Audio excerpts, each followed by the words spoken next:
الحمد لله رب العالمين والصلاة والسلام على رسوله محمد وآله وأصحابه أجمعين. أما بعد، فأعوذ بالله من الشيطان الرجيم. اهدنا الصراط المستقيم صراط الذين أنعمت عليهم غير المغضوب عليهم ولا الضالين آمين. سورہ فاتحہ میں اللہ کی حمد، صدا، کبریائی، عظمت، بڑائی بیان کرنے کے بعد، اللہ تعالیٰ کی بزرگی، مجید اور تمجید کا اقرار کرنے کے بعد انسان اللہ تعالیٰ سے ہدایت کی بھیک مانگتا ہے۔ اہدنا الصراط المستقیم۔ سب سے قیمتی چیز ہدایت کی دولت ہے۔ دنیا کی جتنی یہ نعمتیں ہیں، اگر یہ مل جائیں انسان کو، برادری کا جتھا، بیٹوں کی فوج، دولت کی ریل پیل، سونے چاندی کے ڈھیر، کرو فر، سج دھر، وزارت، مشار، سب مل جائے، گارنٹی نہیں کہ مولا راضی ہے، لیکن اگر ہدایت، ایمان نصیب ہو جائے، قرآن حدیث پر چلنے کی توفیق مل جائے، قبر کے اندھیروں کو روشن کرنے کی فکر لگ جائے، قیامت کے دن جب اللہ حساب کے کولو گھانے میں لوگوں کو نچوڑے گا اور لوگ پسینے میں شرابور ہوں گے، جوانی مال کمانے، خرچ کرنے کا حساب دینا ہوگا، اس وقت جو ہدایت والے کو ہیرو موتیوں جوہرات سے جڑی ہوئی کرسی ملے گی جس پر مہمان خصوصی بن کے بیٹھے گا، تو انسان کے لیے یہ چیز جو ہے سب سے زیادہ اہم ہے کہ اس کو تلاش کرے۔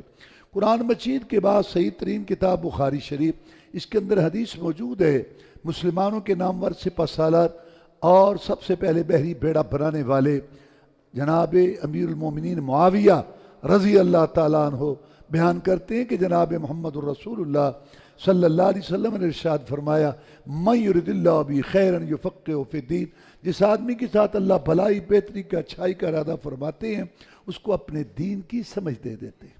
رسول اللہ صلی اللہ علیہ وسلم کو سب سے زیادہ یہ فکر رہتی تھی، یہ بھی مان لے آئے، اس کا بھی کام بن جائے، یہ بھی جہنم سے اتنا کڑتے تھے، اتنی آپ کو تکلیف ہوتی تھی کہ لوگ ہدایت کو قبول نہیں کرتے۔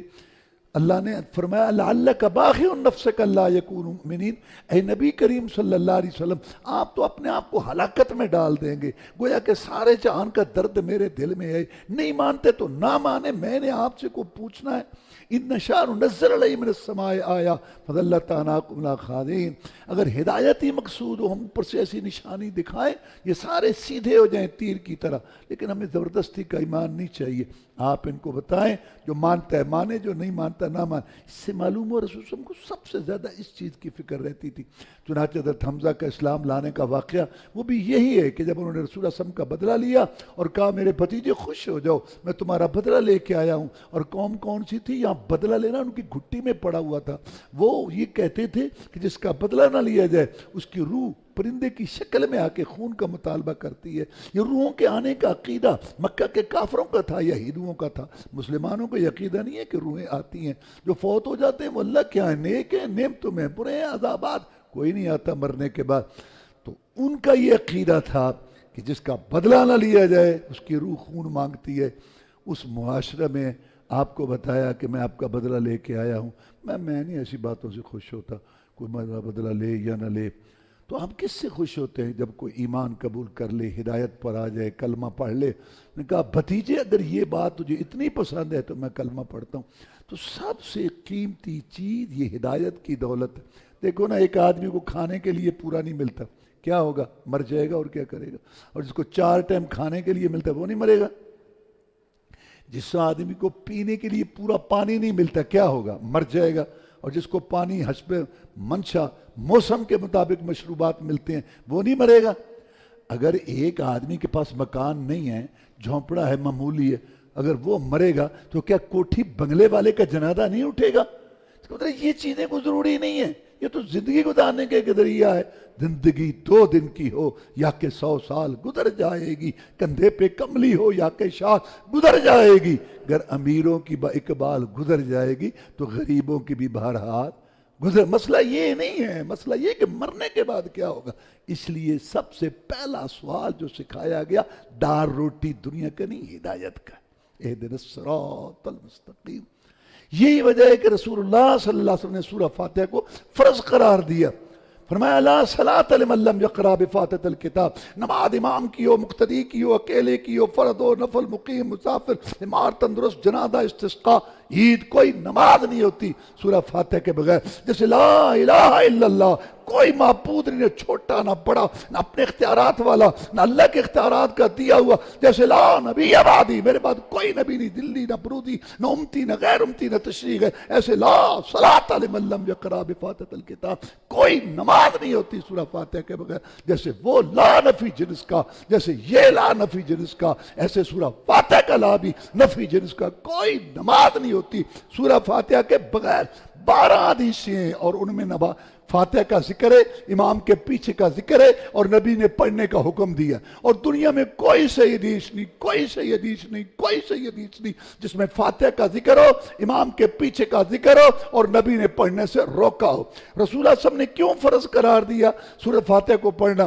اس لیے شفقت فرمائی اپنی امت سے کہ جب میرے امتی مرد اور عورتیں وضو کر کے، ہاتھ باندھ کے، خشوع خضوع پیش کر کے، گریہ داری منت سماجت کر کے اللہ کے سامنے جھکیں گے، سورہ فاتحہ پڑھیں گے، اللہ کی حمد ثنا کبریائی عظمت بڑائی بیان کرنے کے بعد اللہ سے ہدایت کی بھیک مانگیں گے. 5 ٹائم نماز کے اندر ایک ایک رکعت میں جب اہدنا الصراط المستقیم کی بھیک مانگیں گے، کبھی تو بے پرواہ خیر ڈال ہی دے گا. یہ مقصد ہے سورہ فاتحہ کے فرض ہونے کا. اور اس سے یہ بھی بات معلوم ہوئی کہ ہدایت اللہ کے قبضے میں ہے، ہدایت اللہ کے قبضے میں ہے. لہذا اللہ تعالیٰ سے ہدایت کا سوال کرو. ہدایت کا ایک تو معنی ہے راستہ دکھانا.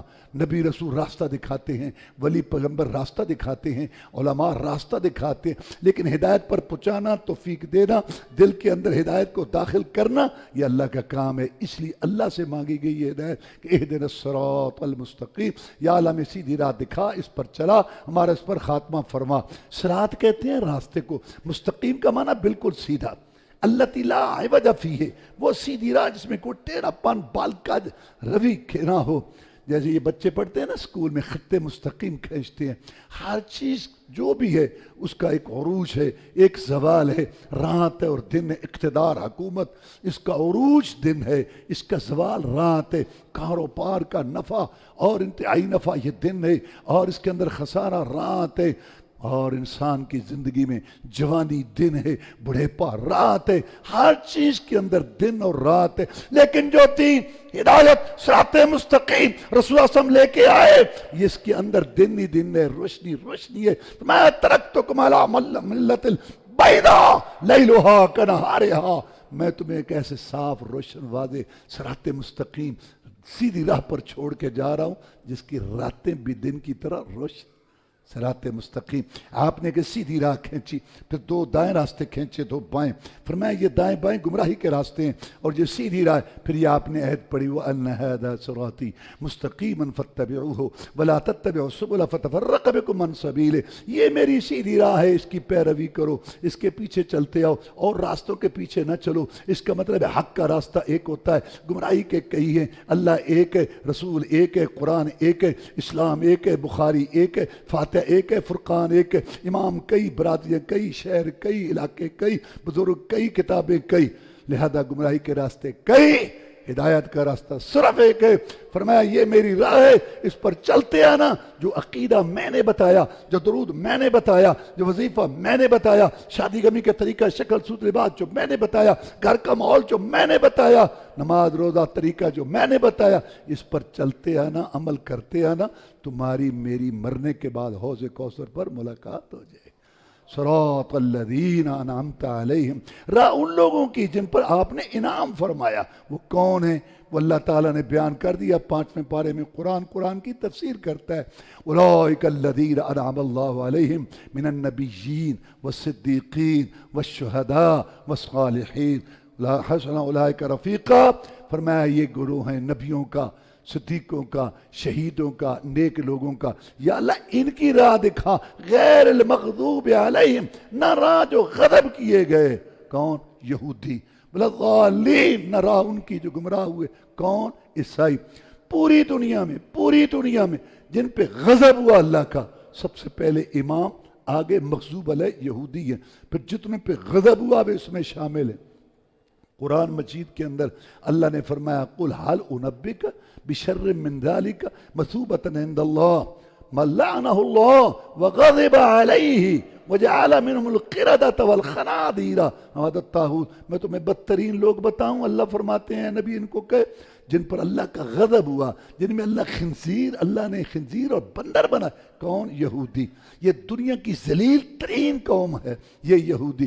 دنیا میں بڑی قومیں آئیں گمراہ، اللہ کے عذاب بھی آئے. عاد آئی قوم سمود آئی، قوم نوح، قوم فرعون، لیکن یہودی بدترین لوگ ہیں. ان کی شکلیں تبدیل ہوئیں، کسی قوم کی شکل نہیں بدلی، ان کی شکل بدلی ہے. ایسے گندے ذلیل ترین لوگ ہیں. اللہ نے کہا ان کی راہ سے بچو. قرآن میں اللہ نے فرمایا یہود و نصارہ کے راستہ سے بچو. رسول اللہ صلی اللہ علیہ وسلم نے فرمایا ان کے راستہ سے بچنا. روزہ کی بات آئی، آپ نے 10 محرم کا روزہ رکھا، بتایا گیا کہ یہودی بھی رکھتے ہیں، فرمایا ہم ان کی مخالفت کریں گے. 9 کا رکھیں گے ساتھ اس کے. نبی کو تو روزہ میں عبادت میں مشابہت جو ہے برداشت نہیں تھی. ان ذلیل ترین خنزیروں کی اولاد اور یہ بندروں کی اولاد یہودی. وہر مسلمان حکمرانوں نے، عوام نے یہودیوں کی مشابہت اختیار کی ہوئی ہے. سر سے لے کے پاؤں تک شکل صورت میں یہودیت، لباس میں یہودیت، تعلیم میں یہودیت، معاشیات میں یہودیت، تجارت میں یہودیت، سیاست میں یہودیت، شادی غمی میں یہودیت، گھر سے لے کر ایوان اقتدار سب یہودیت. ذلیل ترین خنزیروں کی اولاد اور مسلمانوں کی آئیڈیل قوم ہے. اللہ تعالیٰ معاف فرما. غیر پہلی صورت میں بتایا گیا تھا کہ ان کی راہ اختیار نہیں کرنی. لضالین، اور نہ گمراہ عیسائی. یہودیوں میں کیا کمی تھی؟ یہودیوں میں کیا خرابی تھی؟ یہ گنجائشیں نکالتے تھے.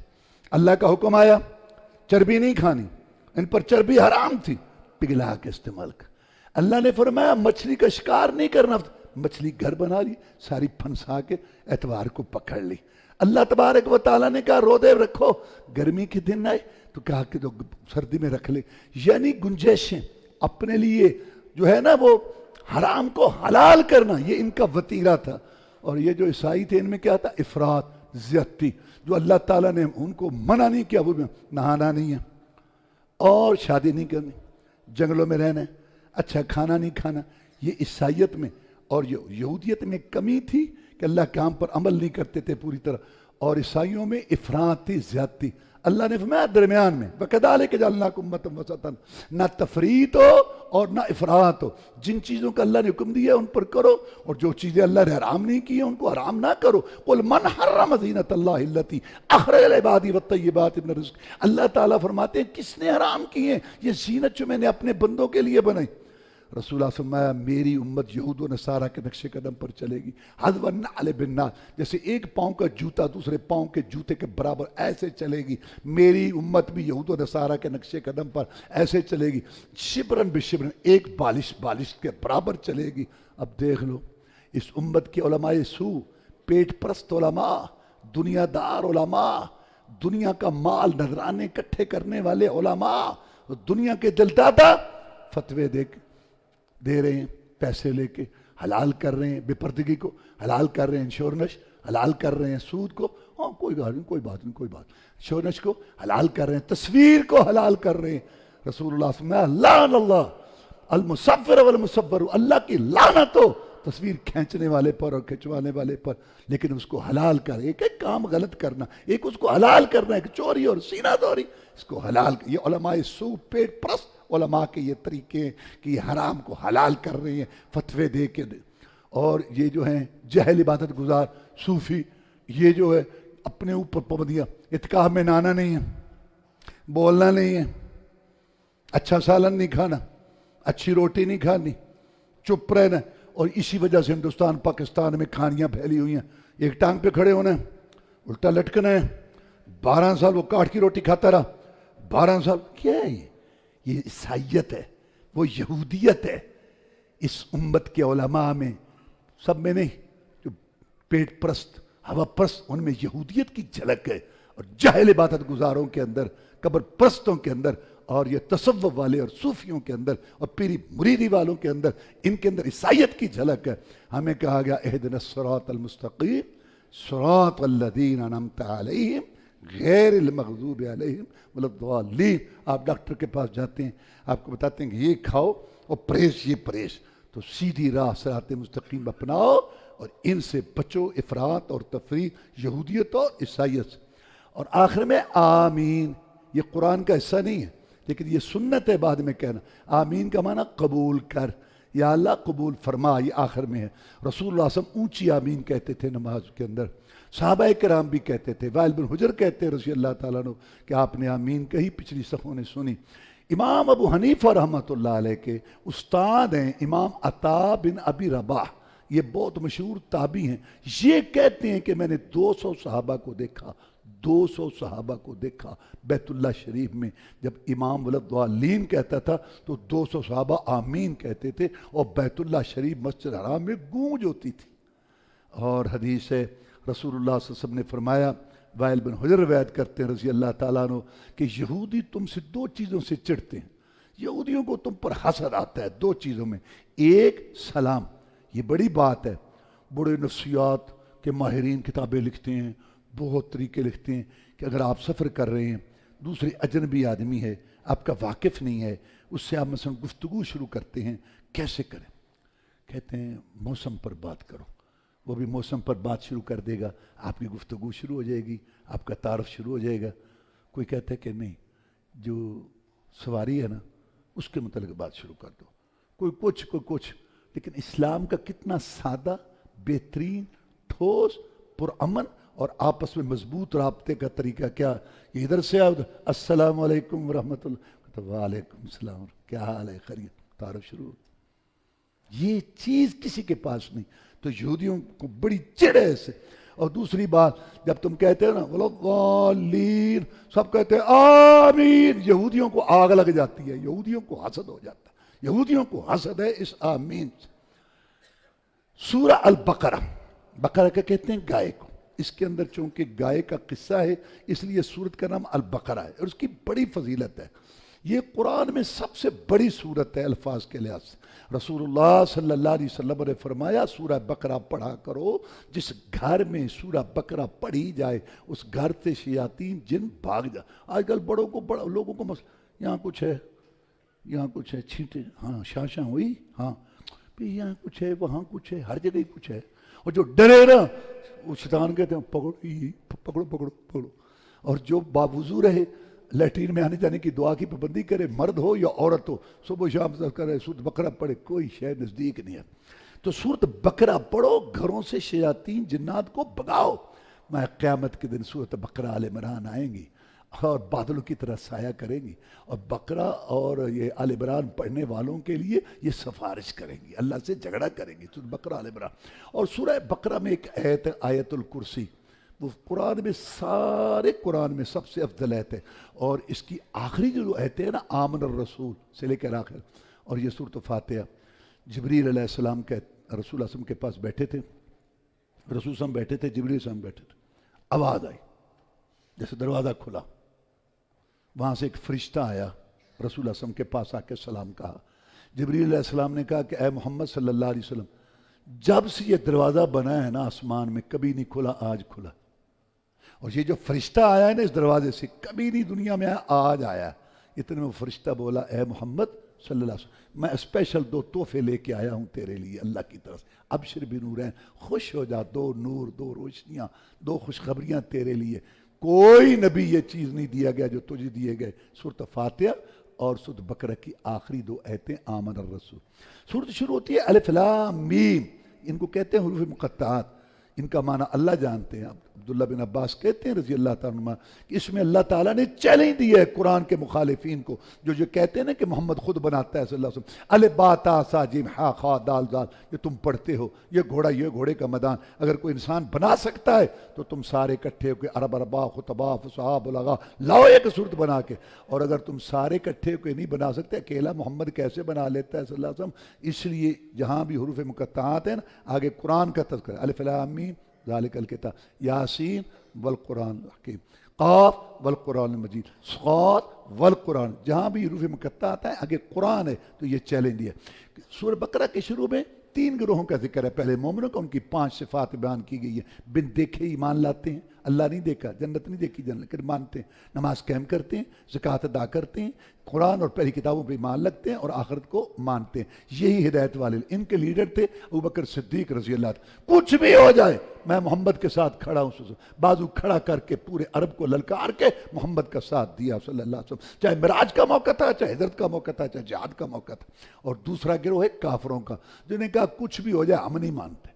تو سچا ہے نا؟ ہاں ہوگا، ہم نہیں مان. کل تک تو ہماری بکریاں چراتا، ہم تیرے پیچھے چلیں کیوں؟ ہم باپ دادا کا عقیدہ نہیں چھوڑ سکتے. کعبے کا غلاف پکڑ کے بھی کہا کہ اے اللہ اگر یہ سچ ہے جو محمد پیش کر رہا ہے ہم پر پتھروں کی بارش کر دے ہمیں. ان کا لیڈر تھا ابو جہل.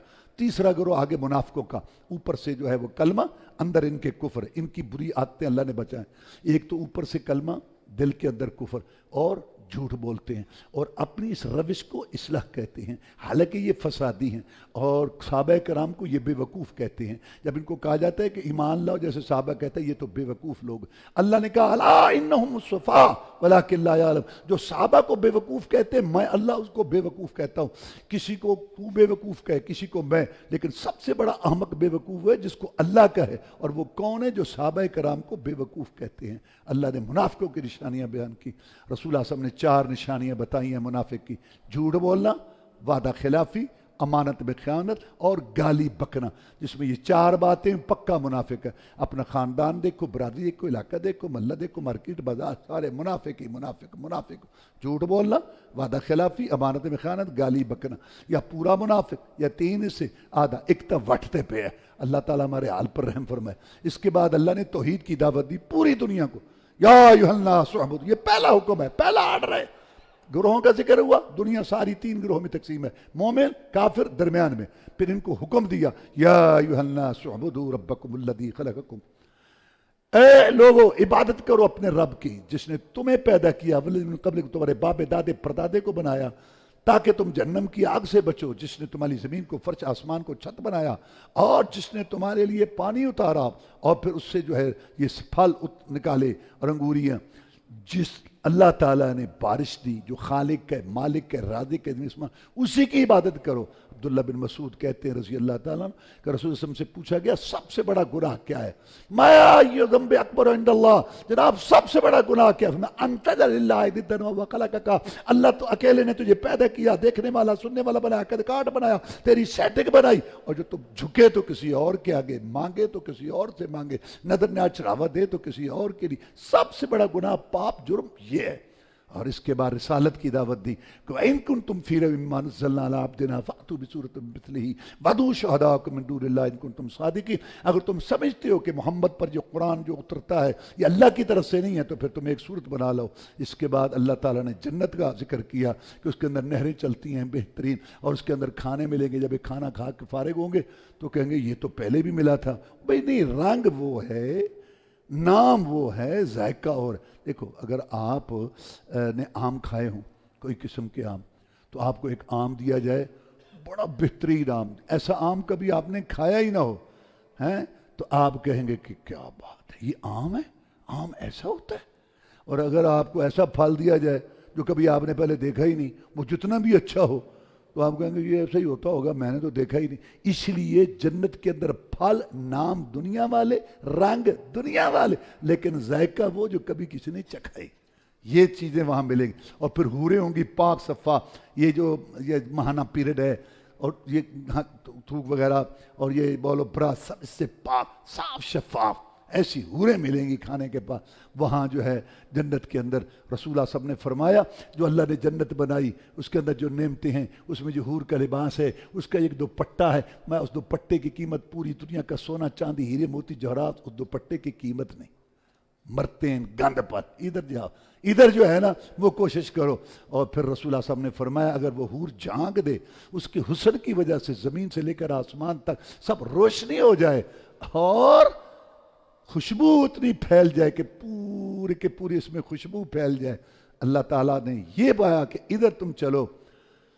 ایک حکایت لکھی ہوئی ہے کہ ایک اللہ کا نیک بندہ تھا، تو اس سے ایک بڑا مالدار مذاق کرنے لگا. لونڈیاں بکتی تھیں تو بڑی خوبصورت لونڈی، بڑا چرچا تھا اس کا کہ یہ لونڈی بڑی خوبصورت ہے، کون خریدے گا. تو اس نے جناب بڑا پیسہ لگا کے لاکھوں دینار تو وہ خریدی، بڑا فخر، بڑا غرور کہ یہ کوئی نہیں خرید سکا تو میں نے. تو ایک اللہ کا بندہ جا رہا تھا تو اس کو کہتا ہے یہ خریدنی ہے؟ وہ چپ کر کے جا رہا تھا. مذاق کیا نا بھی اس کے پاس تو پیسے ہی نہیں، اور یہ خریدے گا؟ وہ چپ رہا. پھر اس کو ہلا کے کہتا ہے خرید سکتا ہے؟ مذاق اڑا رہا تھا نا. کھڑا ہو گیا وہ، کہتا ہاں خریدتا ہوں.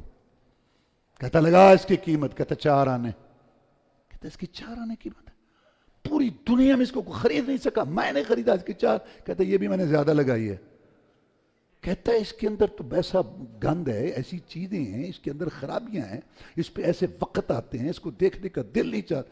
اور میں صبح تہجد کے ٹائم بہت بڑا سوداگر ہوں، 2 رکعت پڑھتا ہوں، اللہ سے حوروں کے سودے کرتا ہوں، کون مجھ سے ملے گا؟ اللہم اعز الاسلام والمسلمین، اللہم انصر الجہاد والمجاہدین، اللہم نجِ اخواننا من السجون. سبحان ربک رب العزت عما یصفون وسلام علی المرسلین.